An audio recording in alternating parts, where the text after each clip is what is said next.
Neste vídeo, vamos iniciar nosso estudo sobre o modelo de comunicação direta.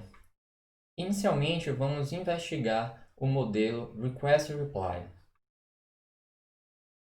Os protocolos de Request Reply eles são projetados para suportar interações do tipo cliente-servidor, onde um nó cliente vai requisitar alguma funcionalidade, alguma operação a ser executada por um servidor. Em geral, esse tipo de comunicação ele é síncrono. Isso quer dizer que o cliente ele fica bloqueado à sua execução até a chegada de resposta do servidor. E às vezes, ou a resposta é um ACK para o cliente ou o resultado daquela operação. Nessa figura, nós podemos ilustrar como funciona a comunicação baseada no protocolo Request Reply. Do lado esquerdo, nós podemos ver um cliente, enquanto no lado direito, um servidor. Se formos analisar o fluxo de operação de execução do cliente, em algum momento da sua execução, executará uma função chamada do operation, que basicamente vai empacotar a requisição do cliente e fazer uma requisição por meio de uma mensagem para o servidor. Observem que do lado direito no servidor, o servidor justamente ele está esperando receber aquela requisição por meio de um método getRequest. Uma vez recebida a requisição, o servidor deverá selecionar qual operação ele deve executar, em seguida executar aquela operação e, por fim, enviar uma resposta. Essa resposta é enviada pela rede até o cliente. Em contrapartida, enquanto o servidor executa todas aquelas operações anterior, descritas, o cliente ele se encontra na situação de espera, representada por wait, ou seja, o cliente ele está bloqueado, aguardando o retorno de uma mensagem do servidor. Ao receber essa mensagem, a resposta do servidor, o cliente pode continuar com a sua operação. De um modo geral, o do operation ele vai ser um método utilizado para invocar operações remotas. Além disso, há alguns argumentos específicos que vão determinar qual servidor vai ser invocada a requisição, qual operação, exemplo, uma operação de criar, excluir, atualizar, ou até mesmo os argumentos requeridos por aquela operação. Por exemplo, se eu desejo atualizar um determinado registro, então eu devo até passar a chave primária daquele registro no banco de dados e os valores atualizados que devem ser passados, inseridos no banco de dados. O processo, vale ressaltar, fica bloqueado geralmente à espera da resposta. O método getRequest, por sua vez, ele vai ser invocado pelo servidor para receber requisições. Nós podemos entender como uma thread em plataformas que suportem o conceito de thread, que justamente vai ficar executando, de uma certa forma, em segundo plano, à espera sempre de conexões, de requisições. E uma vez recebida, vai justamente instanciar uma outra thread para tratar aquela requisição. E por fim, o sendReply vai ser o método invocado pelo servidor para enviar uma resposta para o cliente. Os protocolos de Request Reply, nós precisamos, de uma certa forma, quando não houver um middleware para fornecer esse tipo de funcionalidade, nós precisamos determinar um padrão de comunicação, ou seja, um protocolo de comunicação.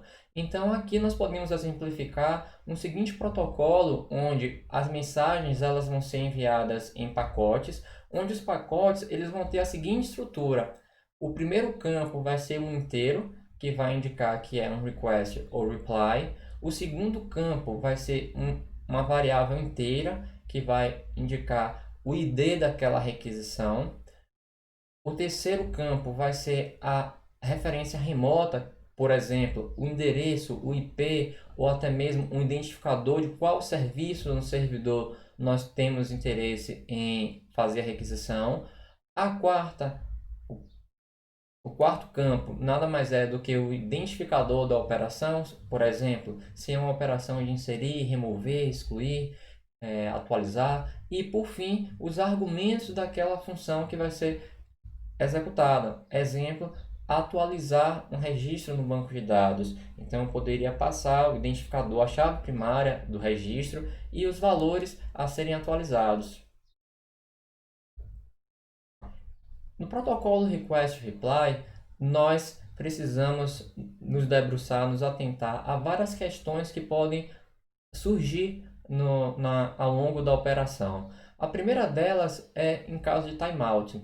Suponha que o cliente ele enviou uma requisição para o servidor e suponha que foi definido acordado entre as partes no protocolo, no sistema, que o servidor daria uma resposta no máximo em 1 milissegundo, sendo que a mensagem ela demoraria em situações normais 5 milissegundos. Então, o que acontece se o cliente não receber uma mensagem de retorno após o tempo de ida, o tempo de processamento, mais o tempo de volta, ou seja, 5 milissegundos, mais 1 milissegundo, mais 5 milissegundos. Então, o que acontece? O cliente, a plataforma iria indicar uma falha para o usuário, haveria uma retransmissão. Se houver uma retransmissão, por quantas tentativas essa retransmissão será feita? Uma vez que houver retransmissão, o que acontece no caso do servidor de haver uma requisição duplicada? Vejam que a mensagem ela pode sair do cliente e ir até o servidor, mas a mensagem do servidor para o cliente ela pode estar sendo perdida, de modo que a execução ela foi realizada no servidor, porém a confirmação, a resposta daquela operação não chegou até o cliente. Então, desse modo, ao cliente fazer uma nova requisição, haverá sim uma requisição duplicada.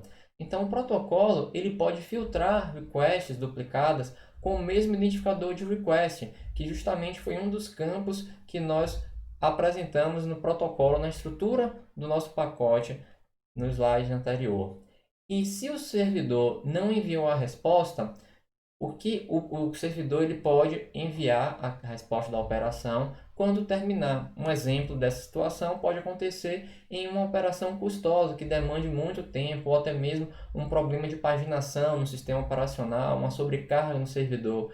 Então o servidor ele pode descumprir essa estimativa de tempo de execução. Em vez de ele demorar 1 milissegundo para executar aquele processamento, ele pode estar demorando 5 a 10 milissegundos. Então, ao receber aquela requisição duplicada, se o servidor não tiver ainda enviado, quando ele finalizar aquela operação, ele envia uma única resposta.